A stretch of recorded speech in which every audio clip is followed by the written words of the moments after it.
الشیطان الرجیم بسم اللہ الرحمن الرحیم۔ الحمدللہ، یہ قرآن کی مجلس کچھ دنوں سے جاری ہے، آج اس کا ایک حصہ ہے۔ تو یہ حجرات ہے، آج بھی نا حجرہ کہتے ہیں مولوی صاحب کا حجرہ۔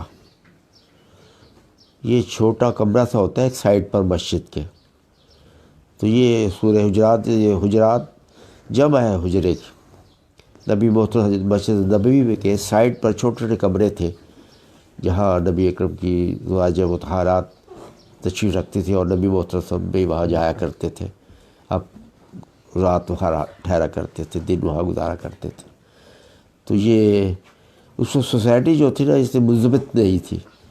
سوسائٹی کو معاشرے کی تشکیل کے لیے یہ آئی ہے آیت، صورت نازل ہوئی تھی کہ ایک اچھی جو سوسائٹی ہے، ایک اچھا معاشرہ ہے، اس کی تشکیل میں کیا کیا چیزیں مد نظر رکھنی آئے ہیں، اور بھی ڈسکس 6-7 ڈسکس ہوئے ہیں اور 6-7 اور آئیں گے۔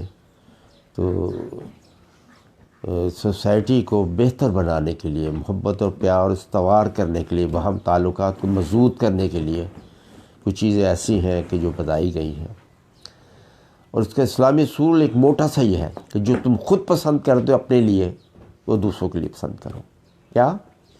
جو تم خود اپنے لیے پسند کرتے ہو وہ دوسروں کے لیے پسند کرو۔ کوئی بندہ یہ نہیں چاہے گا کہ میرا مذاق اڑایا جائے، کوئی بندہ نہیں چاہے گا کہ میری انسلٹ کی جائے، غیبت میری کی جائے، میرے نہ ہوتے ہوئے میرے لیے کچھ برے بڑے باتیں کی جائیں۔ کوئی نہیں کہتا کہ بات کر رہے ہو میرا کسی اپنے دوست سے اور تیسرا آدمی آ کے سے انٹرفیئر کرے، تجسس کرے، نہیں چاہتا نا بندہ کوئی۔ تو یہ ساری وہ چیزیں جو محبت کو کاٹتی ہیں، اس لیے اس کو منع کیا گیا ہے۔ محبت کو بڑھانا ہے، آپس سے تعلقات کو استوار کرنا ہے، مضبوط کرنا ہے، سوسائٹی کو منظمت کرنا ہے۔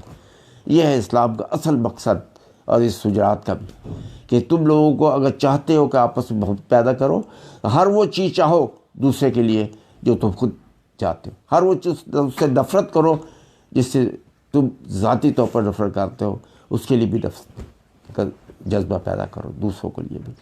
تو یہ 4-5 چیزیں انہوں نے بتائی ہے کہ محبتوں کو توڑتی ہیں اور انسانوں کے باہمی تعلقات کو خراب کرتی ہے، اس سے پرہیز کرنا چاہیے۔ جیسے میں نے کہا ہے کہ کوئی بندہ نہیں چاہے گا ہم میں سے کہ اس کا مذاق اڑایا جائے، کوئی بندہ یہ نہیں چاہے گا کہ میں بات کر رہا ہوں کسی طریقے سے اور دوسرا آ کے کان لگا کے سنے، کوئی یہ نہیں چاہے گا کہ میری پشت کے پیچھے میری انسلٹ کی جائے، میری غیبت کی جائے۔ اور یہ چیزیں جو کیوں منع کی گئی ہے، قرآن منع کر رہا ہے، نبی اکرم صلی اللہ علیہ وسلم کی زبان سے منع کر رہا ہے، تو مطلب یہ حرام ہے، سوسائٹی کو بگاڑنے والی بات ہے، سوسائٹی کے تعلقات کو خراب کرنے والی بات ہے۔ اسلام آیا اس لیے ہے کہ باہم تعلقات ایک انسان کے دوسرے انسان کے، ایک دوست کے دوسرے دوستی بن جائے، ایک انسان دوسرے کا دوست بن جائے، ہمدرد بن جائے، اس کو شیئر کرے اس کی تمام چیزوں کو۔ تو یہ اس وقت ممکن ہے کہ جب آپ آپس میں محبت کریں گے، پیار کریں گے، یہ چیزیں جو انسان کو کاٹتی ہے وہ ہم اپنے آپ میں سے نکالیں گے، تو پھر ہم سوسائٹی کو بہتر بنا سکیں گے، خوشگوار بنا سکیں گے، اور ایک قسم کا لوگوں کے لیے راحت کا سامان بن سکیں گے۔ تو یہ 4-5 چیزیں اسلام کا اصول ہمیشہ اپنے ذہن میں رکھ لیں کہ جو چیز آپ خود اپنے لیے پسند کرتے ہیں وہ دوسروں کے لیے پسند کریں، جس سے آپ خود نفرت کرتے ہیں لوگوں کے لیے سمجھو کہ وہ بھی نفرت کا باعث ہے، اس کے لیے مت کریں وہ۔ تو یہ چیزیں ہیں حجرات سختی سے بنائیں۔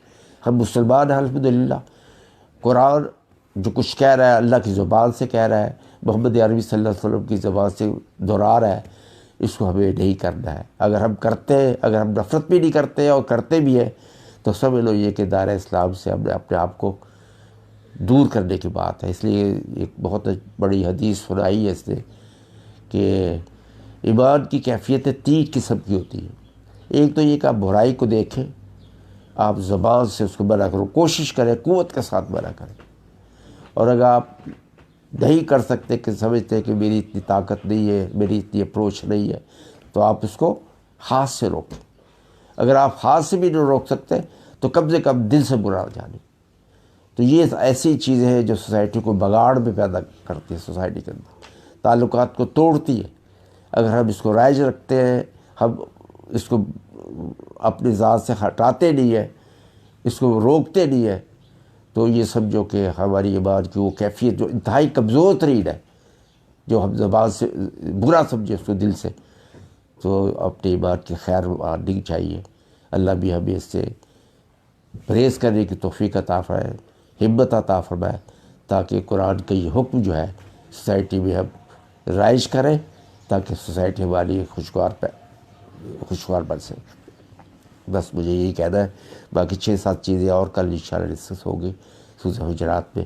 موٹی سی بات ہے کہ حجرہ آج بھی کہتے ہیں مولوی صاحب کہ چھوٹا سا کمرہ ہوتا ہے مسجد کے سائڈ پر، اسی طرح نبی محمد صلی اللہ علیہ وسلم کے کمرے تھے چھوٹے 4، 5، 7، 10، 15، اس پہ نبی کی رات اپنے دن گزارا کرتے تھے۔ اور جو آپ کی بیویاں جو تھی نہیں ازواج مطہرات، اس پہ رہا کرتی تھی۔